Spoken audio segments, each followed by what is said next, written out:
ಪ್ರತಿ ಭಾನುವಾರ ಬೆಳಿಗ್ಗೆ 8 ಗಂಟೆಗೆ ನೇರ ಪ್ರಸಾರವಾಗುವಂತಹ ವಾರ ಭವಿಷ್ಯ ಕಾರ್ಯಕ್ರಮ ಅನೇಕ ವಿಶೇಷತೆಗಳಿರುತ್ತೆ. ಇಡೀ ವಾರದ 12 ರಾಶಿಗಳ ಫಲಾಫಲ ಹೇಗಿದೆ ಅಂತ ತಿಳ್ಕೊಳ್ಳೋದರ ಜೊತೆಗೆ ಕಾರ್ಯಕ್ರಮಕ್ಕೆ ನೇರವಾಗಿ ನೀವು ಕರೆ ಮಾಡಬಹುದು. ಪ್ರತಿದಿನದ ಜಾತಕ ಫಲ ಕಾರ್ಯಕ್ರಮದಲ್ಲಿ ನೀವು ಸಂದೇಶದ ಮೂಲಕ ನಿಮ್ಮ ಸಮಸ್ಯೆಗಳನ್ನ ಬರೆದು ಕಳಿಸ್ತಾ ಇದ್ರಿ. ಆದ್ರೆ ಇವತ್ತಿನ ಈ ನೇರ ಪ್ರಸಾರದ ಕಾರ್ಯಕ್ರಮ ನೇರವಾಗಿ ಕಾರ್ಯಕ್ರಮಕ್ಕೆ ಕರೆ ಮಾಡಿ ನಿಮ್ಮ ಪ್ರಶ್ನೆಗಳಿಗೆ ಉತ್ತರ ಪಡೆಯಬಹುದು. ಸಮಸ್ಯೆಗಳಿಗೆ ಪರಿಹಾರವನ್ನ ಈ ಕಾರ್ಯಕ್ರಮದ ಮುಖಾಂತರ ನೀವು ಪಡ್ಕೋಬಹುದು. ಕರೆ ಮಾಡಬೇಕಾದಂತಹ ದೂರವಾಣಿ ಸಂಖ್ಯೆ ಸ್ಕ್ರೀನ್ ಮೇಲೆ ಬರ್ತಾ ಇದೆ. ಹಾಗಾದ್ರೆ ಇನ್ಯಾಕ್ ತಡ, ಕಾರ್ಯಕ್ರಮವನ್ನ ಆರಂಭ ಮಾಡೋಣ.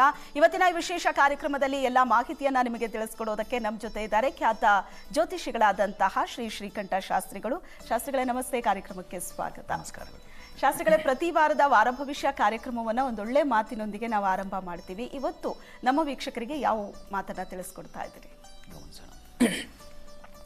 ಶ್ರೀ ಗುರುಭ್ಯೋ ನಮಃ. ಹರಿ ಓಂ. ಮೂರ್ತಿತ್ವೇ ಪರಿಕಲ್ಪಿತ ಶಶಿಭೃತೌ ವರ್ತ್ಮಾ ಪುನರ್ಜನ್ಮನ ಮಾತ್ಮೇತ್ಯಾತ್ಮವಿದಾಂ ಕೃತುಶ್ಚ ಯಜತಾಂ ಭರತ ಅಮರಜ್ಯೋತಿಷಾಂ ಲೋಕಾನಾಂ ಪ್ರಳಯೋದ್ಭವ ಸ್ಥಿತಿ ವಿಭುಶ್ಚಾನೇಕಥಾ ಯಶ್ರಿತೌ ವಾಚನ್ನ ಸದದಾತ್ಮನೇಕ ಕಿರಣಃ ತ್ರೈಲೋಕ್ಯ ದೀಪೋ ರವಿ. ಮತ್ತೊಮ್ಮೆ ಎಲ್ಲ ವೀಕ್ಷಕರಿಗೆ ಶುಭೋದಯ, ಶುಭ ಬೆಳಗು. ಈ ವಾರ ಪ್ರಾರಂಭ ಮಾಡೋ ಮುನ್ನ ಒಂದು ಒಳ್ಳೆಯ ಮಾತನ್ನು ಯಥಾ ಪ್ರಕಾರ ವಾರವೂ ಕಾಣುವ ಹಾಗೆ ಗಮನಿಸೋಣ. ನೋಡಿ, ಪಿಪೀಲಿಕಾರ್ಜಿತಂ ಧಾನ್ಯಂ ಮಕ್ಷಿಕಾ ಸಂಚಿತಂ ಮಧು ಲುಬ್ಧೇನ ಸಂಚಿತಂ ದ್ರವ್ಯಂ ಸಮೂಲಂಚ ವಿನಶ್ಯತಿ ಅಂತ.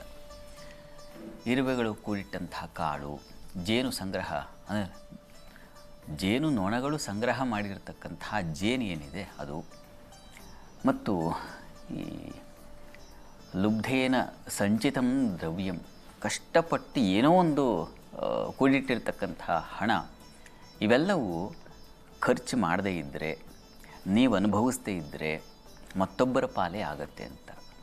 ಒಂದು ಜೇನು ನೊಣ ಅದ್ರ ಬಗ್ಗೆ ಸಾಕಷ್ಟು ಅಧ್ಯಯನ ಸಂಶೋಧನೆಗಳೇ ಮಾಡುವಷ್ಟರ ಮಟ್ಟಿಗೆ ಅದರ ಕೃಷಿ ಇದೆ. ಒಂದು ದುಂಬಿ ಎಷ್ಟು ಕಿಲೋಮೀಟರ್ಗಳೇ ದೂರ ಹೋಗಿ ಎಷ್ಟು ಹೂವುಗಳ ಮಧುವನ್ನು ಸಂಗ್ರಹಿಸಿ, ಮಕರಂದವನ್ನು ಸಂಗ್ರಹಿಸಿ ಒಂದು ಕಡೆ ಪಾಪ ದೊಡ್ಡದಾಗಿ ಒಂದು ಗೂಡು ಕಟ್ಟುತ್ತೆ. ಕೊನೆಗೆ ಆ ಗೂಡು ಮತ್ತೊಬ್ಬರ ಪಾಲಾಗ್ಬಿಡುತ್ತೆ. ಹೀಗೆ ಮನುಷ್ಯ ಒಂದು ಯಾವುದೋ ಒಂದು ಕಾತುರತೆಯಿಂದ ಸಂತೋಷ ಅದನ್ನು ಅನುಭವಿಸಬೇಕು, ಮತ್ತೆ ಮುಂದೆ ಯಾವಾಗಲೋ ಅನ್ನೋ ಒಂದು ದೂರದೃಷ್ಟಿಯಿಂದ ಪಾಪ ತುಂಬ ಕಷ್ಟಪಟ್ಟು ಸಂಪಾದಿಸಿ ಅದು ಸಾಕಾಗಲ್ಲ ಅಂಥೇಳಿ ಮತ್ತಿನ್ನೆಲ್ಲೋ ಹಗಲು ರಾತ್ರಿ ಏಕ ಮಾಡಿ ದುಡಿದು ಕೊನೆಗೆ ಅದನ್ನು ತಾನು ಅನುಭವಿಸದೆ ಏನಾಗುತ್ತೆ, ಮೂರನೇವರ ಪಾಲಾಗತ್ತೆ. ಹೀಗಾಗಿ ಚೆನ್ನಾಗಿ ಮನದಟ್ಟು ಮಾಡಿಕೊಳ್ಬೇಕು. ನಾವು ಸಂಪಾದಿಸಿದ್ದನ್ನು ಅನುಭವಿಸಬೇಕು. ಮುಂಚೆ ಸಂಪಾದಿಸಿದ್ದನ್ನೆಲ್ಲ ಒಂದು ಕಡೆ ಸಂಗ್ರಹ ಮಾಡಿ, ಶೇಖರಣೆ ಮಾಡಿ, ಸಂಗ್ರಹ ಮಾಡಿ ಮತ್ತೊಬ್ಬರಿಗೆ, ಮಗದೊಬ್ಬರಿಗೆ, ಹೀಗೆ ಪೀಳಿಗೆಗೂ ಅದು ಅನುಕೂಲ ಆಗಲಿ ಅಂತ ನಿಮ್ಮ ತಲೆಯಲ್ಲಿದ್ದರೆ ಅದರಂಥ ಮೂರ್ಖತನ ಮತ್ತೊಂದಿಲ್ಲ, ಮತ್ತೊಬ್ಬರ ಪಾಲೇ ಆಗುತ್ತೆ.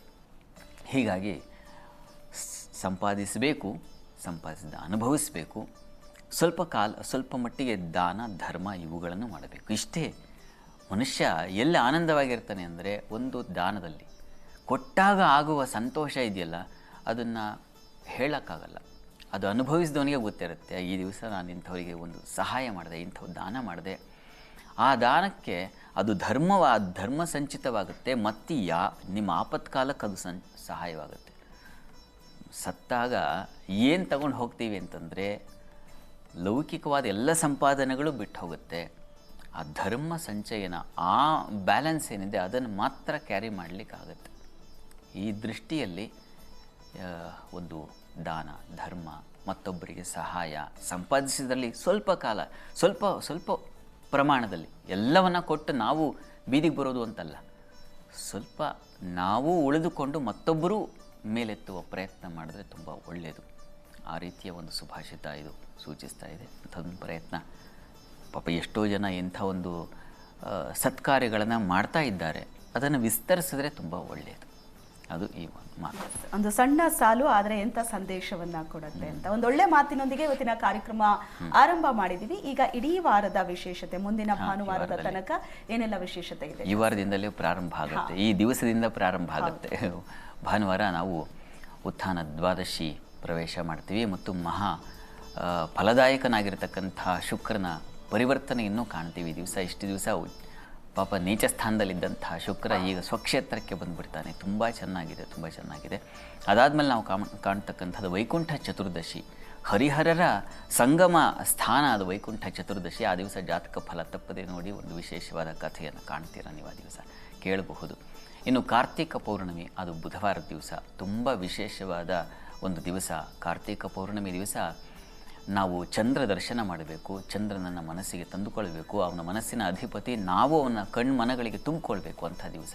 ಇನ್ನು ಶನಿವಾರ ದಿವಸ ಕನಕದಾಸರ ಜಯಂತಿ. ಈ ಎಲ್ಲ ವಿಶೇಷತೆಗಳನ್ನು ಆಯಾ ದಿವಸ ಜಾತಕ ಫಲ ಕಾರ್ಯಕ್ರಮದಲ್ಲಿ ಕಾಣ್ತೀರಾ. ಕಾರ್ತಿಕ ಪೌರ್ಣಮಿ ತುಂಬ ತುಂಬ ವಿಶೇಷವಾದದ್ದು.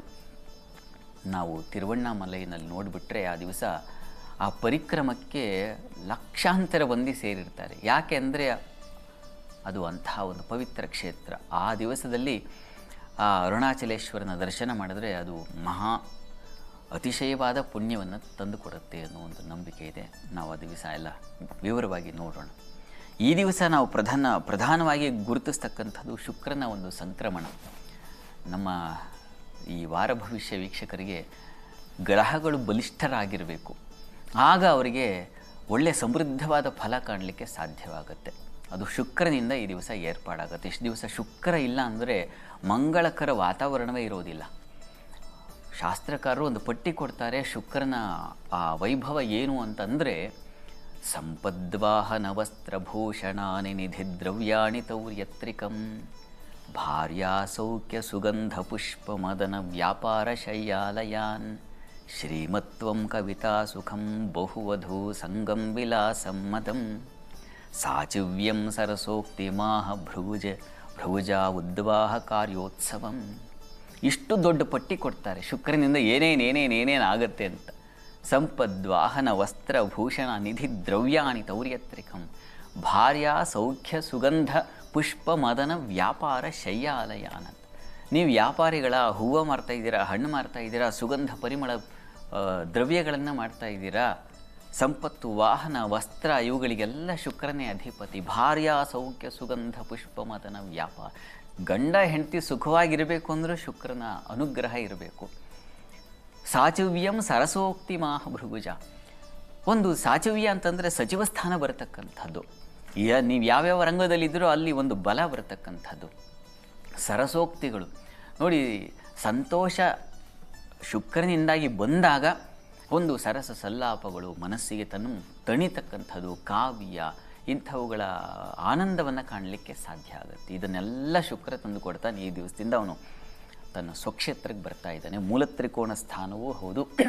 ಇಂಥ ಒಂದು ಭದ್ರವಾದ ಸ್ಥಾನಕ್ಕೆ ಶುಕ್ರ ಬಂದಾಗ ನೋಡಿ, ಇಷ್ಟು ಪಟ್ಟಿ ನಾನೇನು ಕೊಟ್ಟೆ ಅದೆಲ್ಲವೂ ಹರಡ್ಬಿಡುತ್ತೆ ಎಲ್ಲ ರಾಶಿಗಳವರಿಗೆ. ಅದನ್ನು ಗಮನಿಸ್ತಾ ಹೋಗಿ.